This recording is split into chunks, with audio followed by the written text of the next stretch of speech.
ગુજરાત વિધાનસભાના નવા ઉપાધ્યક્ષ બની ગયા છે પૂર્ણેશ મોદી। જય શ્રી રામના નારાઓ સાથે ભાજપના સભ્યોએ તેમને વધાવ્યા હતા। પૂર્ણેશ મોદીના સમર્થનમાં સૌથી વધુ વોટ પડ્યા હતા। ધ્વનિમતથી ઉપાધ્યક્ષ માટે થયું હતું મતદાન। તેમણે પદભાર પણ સંભાળી લીધો છે। ચૂંટાઈ આવ્યા છે, સીધા તેમની સાથે વાત કરીશું। સાહેબ, ઉપાધ્યક્ષ તરીકે ચૂંટાઈ આવ્યા છો, કઈ રીતે જોયા છો?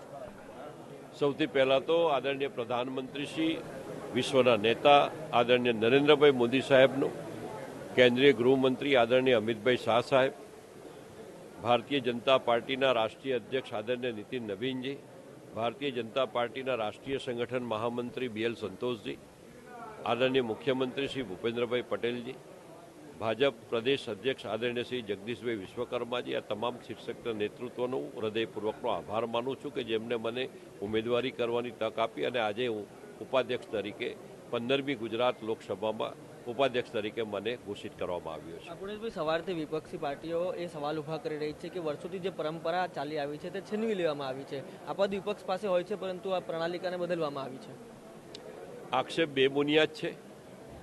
આપણી પરંપરા છેલ્લા કેટલાક વખતથી રહી છે। 1972માં કોંગ્રેસનું શાસન હતું। ઉપાધ્યક્ષ તરીકે કોંગ્રેસના ઉપાધ્યક્ષ તે વખતે રૂલિંગ પાર્ટીના જ મૂક્યા હતા। એટલે આવી બધી તથ્યવિહીન વાતો અત્યારે જે કરી રહ્યા છે એને અવકાશને કોઈ સ્થાન નથી। ઉપાધ્યક્ષ તરીકે અનેક જવાબદારીઓ હોય છે, ગૃહની કામગીરીથી લઈને અનેક બાબતો હોય છે। કઈ રીતે હવે આગામી દિવસોમાં તમારો રોલ જોવામાં આવશે? આગામી દિવસોમાં ગૃહ સુચારુ રૂપથી ચાલે, પ્રોરેટા મુજબ બધાને સમય આપવામાં પણ આવે છે।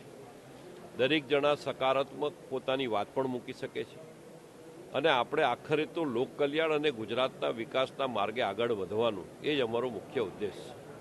ધન્યવાદ। તો હતા પૂર્ણેશ મોદી કે જેઓની ગુજરાત વિધાનસભાના ઉપાધ્યક્ષ તરીકે વરણી થઈ છે અને તેઓ જે પ્રમાણે વાત કરી રહ્યા છે, બધાને પોતાની તક પ્રમાણે જે સમય છે તે આપવામાં આવશે।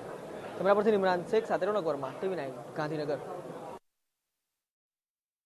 તો વિધાનસભા ગૃહમાં નવા ઉપાધ્યક્ષ તરીકે પૂર્ણેશ મોદી ચૂંટાઈ આવ્યા છે। ધ્વનિમતથી આ વોટિંગ કરાયું હતું। સૌથી વધુ વોટ તેમને મળ્યા હતા।